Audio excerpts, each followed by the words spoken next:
Greetings, everyone. Hope all of you are having an absolutely fantastic day.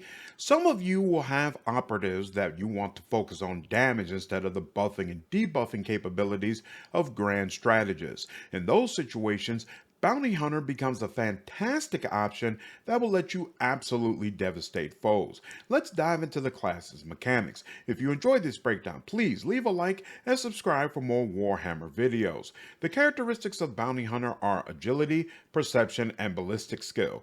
Perception is a great primary option, especially if you're coming from operative and we're already focused on it. Agility will probably be the preference for marksmen. The skills for this class are awareness, metacare, lower xenos, athletics, and demolition. Focusing on perception pairs great with awareness, while those who lean towards agility will prefer demolition. Both of them are critical skills, so you cannot really go wrong. The keystone feature for this archetype is Hunt Down the Prey, which allows you to mark a target and then provides you bonuses upon killing the target based upon its difficulty tier. Tier 1 through 2 provides 25% of your maximum wounds as temporary wounds. Tiers 3 and 4 provide a percentage bonus to critical damage equal to 10 times the prey tier and a percentage bonus to critical hit chance equal to 2 times the prey tier until the end of combat. Any enemy above this will provide both bonuses. These bonuses stack and the ability can be used 3 times in every fight. There's a little more to manage here because you want to make sure it's used against an enemy you can kill and is a high enough tier to get better bonuses, but still, this feature is fantastic. At level 4, you get the ultimate ability Wild Hunt, which causes you to make a number of attacks equal to the number of prey currently in combat, and these attacks are equally divided among all prey in your line of sight. The attacks always hit, and they always score critical hits. This is mediocre, and you'll almost certainly use the heroic act from your archetype until you're able to get a good upgrade for it. The Desperate Measures version reduces your ballistic skill, perception, and agility by 20. Even more reason to avoid this. At level 12, you start choosing 2 upgrades from a list of 4 options. Prior to the attack, all prey suffer a percentage penalty to armor equal to 3 times your perception bonus until the end of combat. Sure, you might as well pick this up. You gain additional movement points equal to your agility bonus and restore 3 charges of HDP. No, there's a better option. All prey has its MP reduced by your agility bonus -3, but by no less than -2. Nope, again, there's a better option. Wild Hunt will deal 300% more damage if you attack only one target. Boss Killer. This is definitely the superior option that you want to take. Starting at level 2, you can choose 3 abilities from a list of 6.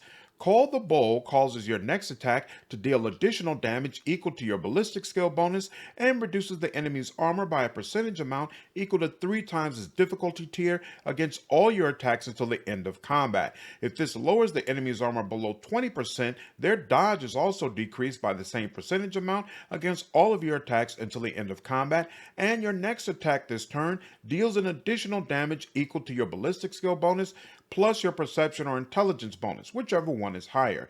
In addition, if the enemy is marked as prey, then the armor and dodge reduction will apply to all of your allies' attacks as well. In other words, this is absolutely a must-have ability and should be the second one that you pick up.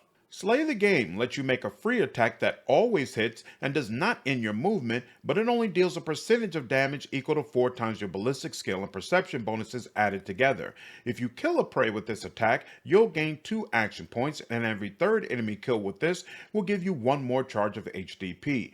Extra attacks are always welcome, and this should be the first ability you pick up.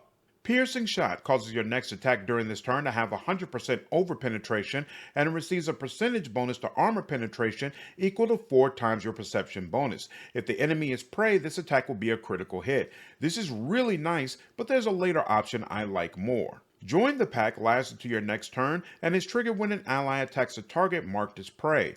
The attack will receive a percentage damage increase equal to twice your perception bonus and gains half your current bonuses to critical hit chance and critical damage from HDP. Another nice option for when you become an exemplar, but not one I would select up front. Hot on the Trail marks one enemy and ends your turn. All allies get a 20% bonus to hit chance against this enemy, and it increases to 30% if the enemy's difficulty tier is 5 or more. If the enemy is killed, you will gain an additional turn after the ally's turn with all action and movement points remaining from the moment you use Hot on the Trail, and you'll gain additional MP equal to 2 plus half of the target's tier. This will also reset the cooldown for Hot on the Trail, and when this ability has been used for the third time, you regain 1 charge of HDP.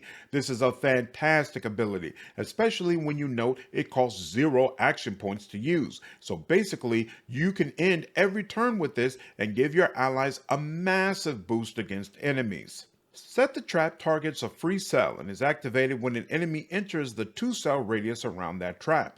Any enemy that steps into the trap receives direct damage equal to twice your perception or intelligence bonus, whichever one is larger, and they must pass an agility resistance test with a penalty of the same amount or become immobilized until their next turn. If the target was marked as prey, then it is always immobilized until its next turn. You gain MP equal to your agility bonus at the beginning of your next turn. I am not a fan of abilities that require enemies to walk into a certain area, so I skip this. Starting at level 3, you will begin choosing talents. You can select 7 talents out of a list of 23.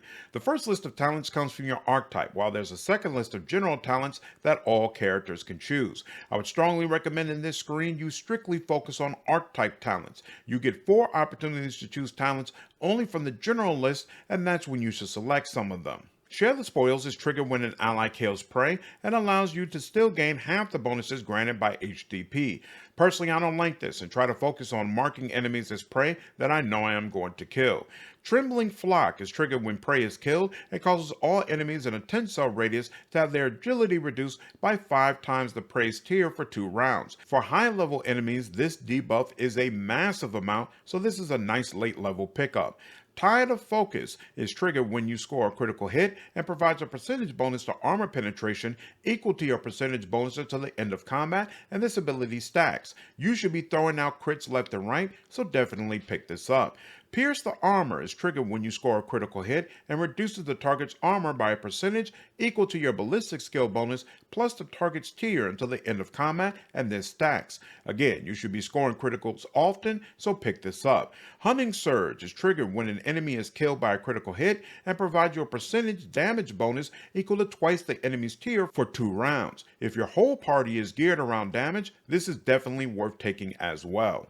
Rollback is triggered when you are attacked within melee range for the first time since the end of a turn and lets you automatically dodge the attack and move 1 cell in the opposite direction from the enemy. This movement doesn't provoke an attack of opportunity. If you are a marksman, I would say this isn't worth it because they already have a way to get out of melee range, but an operative might benefit from this, even though personally I would skip it. Good Hunting is triggered on your 3rd critical hit and restores 1 HDP charge. Personally, I skip this and instead use my abilities to restore prey charges, but if you are using different abilities, this will definitely make sense. Inspiring Trophy is triggered when you kill a prey that is tier 4 or higher and gives you 2 action points. You should be targeting high-level enemies anyway, and the more AP the better, so pick this up. Cut to the Chase is triggered when you score a critical hit for the first time in a round and provides MP equal to the target's tier. No, there are much better options. We Got 'em is triggered at the start of your turn and provides 2 MP for each ally who is adjacent to prey. Again, no, there are much better options here. Alpha Guidance is triggered on your first critical hit in a round and grants allies a stacked percentage bonus to armor penetration equal to the target's tier, plus a third of your perception bonus. Once a character with this bonus reloads, it is removed. Unless you are running a mainly melee party, buffs that clear up on reloading suck. Alpha Retaliation is triggered when a prey deals damage to your ally and provides a percentage damage bonus equal to the prey's tier for 2 rounds, and this stacks. Yep, this will trigger repeatedly against bosses and lets you really light them up. Call the Frail causes Call the Bold to also penalize the target's willpower and toughness by twice the enemy's tier, and it removes their deflection by an amount equal to the enemy's tier. Even though you should be using this ability all the time, I think several of the talents we went over are better than this and would skip it unless you have a team that really benefits from the enemy having lower willpower. Join the Kill causes Join the Pack to grant an ally an additional percentage damage bonus equal to twice the praise tier. If you pick up Join the Pack as Exemplar, this talent would be great to pair with it. Slay and Play is triggered when you kill an enemy with Slay the Game and causes your next attack that turn to always score a critical hit. You should be using this all the time, and the more crits the better, so pick it up. Pounce causes your allies to gain critical hit chance equal to 3 plus your perception bonus against enemies affected by prey, trailed, or immobilized. There should be prey and trailed enemies on the field constantly, so this is definitely worth considering. Celebrate the Kill is triggered when prey that is not being trailed is killed by an ally and grants you an extra turn with half of your MP and AP. You cannot attack during this extra turn. This could be an interesting way to self-buff before getting a full turn, but personally it doesn't interest me and I would skip it. Pierce and Ruin causes enemies affected by piercing shot to have their armor reduced by a percentage equal to your ballistic skill bonus until the end of combat, and this debuff stacks. Another potential option to pick up when you are an Exemplar. Trail and Shatter causes Hot on the Trail to have unlimited range, and it reduces the target's armor by a percentage equal to 3 plus your perception bonus for 2 rounds. If you use this consistently, the unlimited range will be very nice, and this could be a good late level pickup. Catch is triggered when you hit an enemy with an attack. At the start of your turn, the target will suffer a stacking percentage penalty to dodge and armor equal to double their tier, and your perception bonus added together. Once the catch moves or suffers damage, the effect and the penalties are removed. I don't like that it's so easy for the effect to be removed and would skip this. Alpha Leadership is triggered when you kill an enemy with a critical hit and causes all allies in a 7-cell radius to gain a percentage increase to critical hit chance equal to the target's tier. This bonus stacks and lasts until the end of combat. No question, this should be one of the first few talents you pick up. Hunter's Ambush is triggered when you perform a single shot on an immobilized or stunned target and refunds its cost, along with ensuring the attack does not count towards your attack limit. If your team can consistently immobilize or stun enemies, this is a no-brainer. Expert Finesse is triggered when you kill a tier 4 or higher enemy and let you immediately reload your weapon and attack the closest enemy in your line of sight. This attack gains 50% over penetration, but only deals a percentage of your usual damage equal to 4 times your ballistic skill and perception bonus added together. More attacks are always a good thing, and I would definitely pick this up. That's all the information I have regarding Bounty Hunter mechanics. If you have any questions or feedback about this video, please leave me a comment below. Hope all of you enjoyed this video. Take care.